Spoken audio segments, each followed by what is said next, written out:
Welcome to Brain Vision. Okay, so in this question, we have two components of a superimposed wave. And the first component, y1, has the equation 5.00 times sine of 2.00x minus 10.0t. And the second component, y2,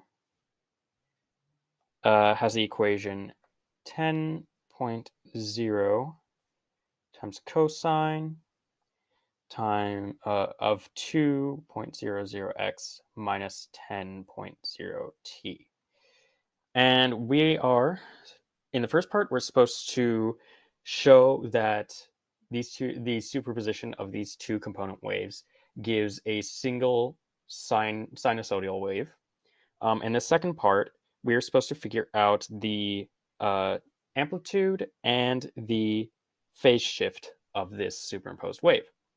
So without further ado, let's get going. So in part A, we want to prove that the superposition of these two component waves is a single sinusoidal function. So for this to happen, we need to have our superposition of the two waves y, which is equal to y1 plus y2. This needs to have the form of c, a constant, which will be the amplitude of this superimposed wave, times sine of 2.00x minus 10.0t. Oops, let me rewrite that. 10.0t plus a phase shift, phi. I'm going to write that a bit better. And so our superimposed wave has to have this formula because the constants or the coefficients of x and t have to remain the same in order to have the same properties of the component waves, but it will have some unknown amplitude and some unknown phase shift. But it does have to follow this general formula. So what we're trying to do is we're trying to show that by adding y1 and y2 together, we can get a wave of this formula. And as it turns out, it actually is easier to work backward from this general formula to show that we can rewrite this general formula as an equation which fits y1 plus y2. So the way that we do this is we use the trig identity, which I'm going to write in a different color. We're going to use the trig identity that sine of one value, which we'll call alpha, and beta. So sine of alpha plus beta can be rewritten as sine alpha times cosine beta plus cosine alpha times sine of beta. And so the way that we're going to use it here is we're going to say that alpha is 2x minus 10t and beta is phi. So when we use this trig identity on our equation for y, we get the equation that y is going to be equal to c, just stays out to the front because we're just multiplying the whole sine function by a constant. So we'll have c, and then if we do the sine alpha cosine beta on our argument of the sine function, so we'll have sine of alpha, which will be sine of 2x 2.00x minus 10.0t, and then cosine beta, so times cosine of phi.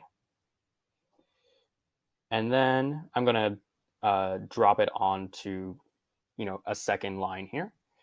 So we're going to put a dot, dot, dot at the top here to show that this is one line, so that everything fits. And then we're going to have a plus sign.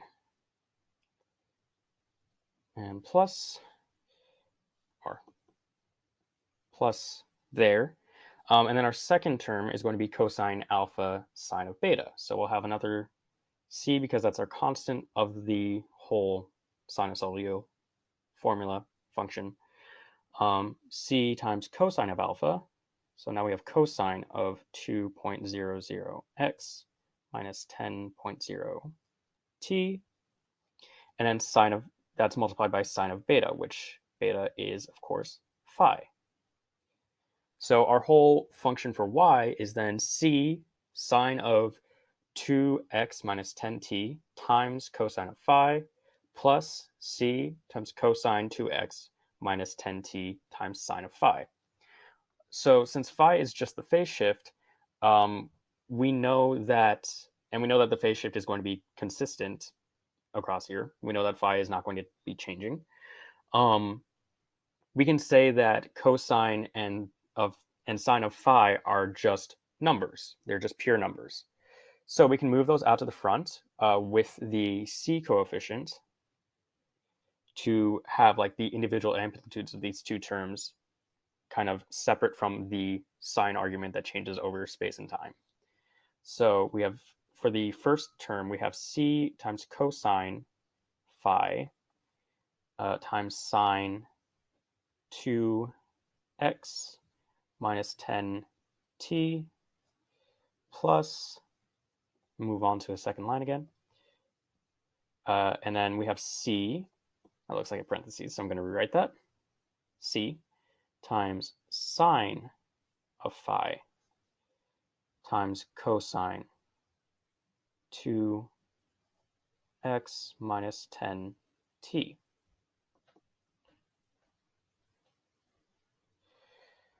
And so this actually fits into the general form of what we would get if we just directly added y1 plus y2.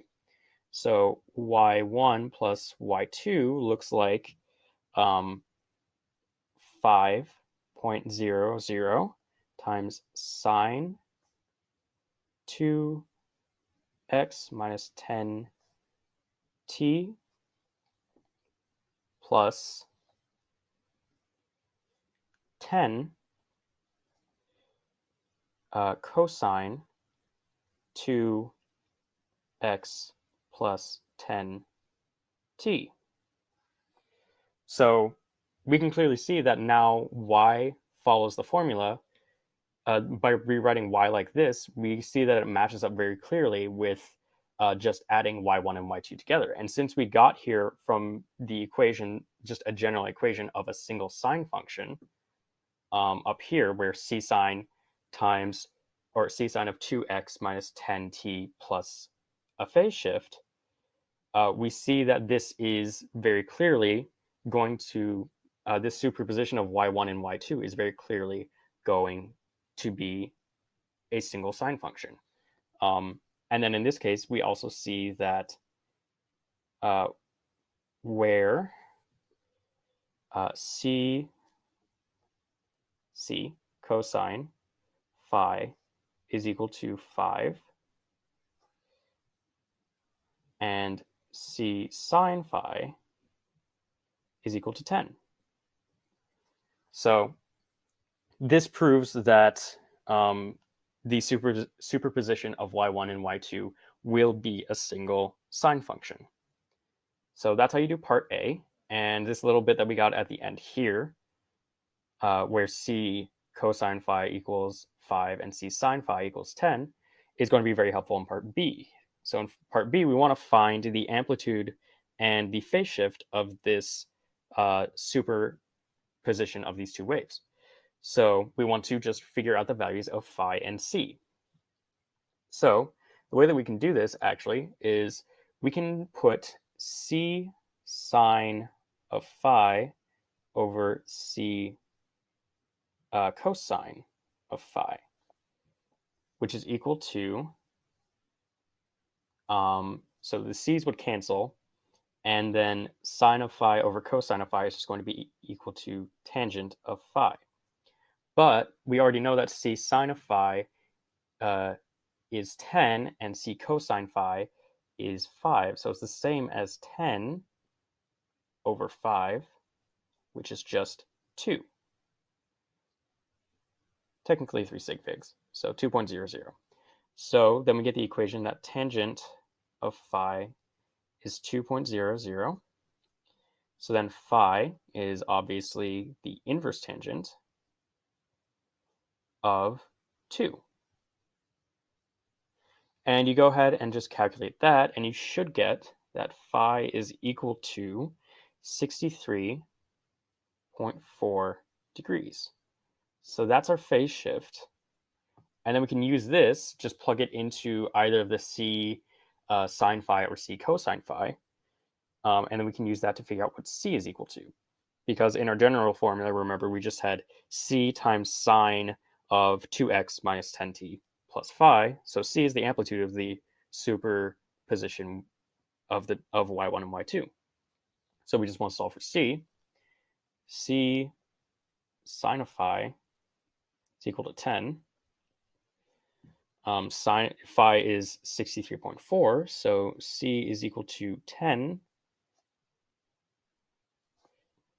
divided by sine of 63.4 degrees.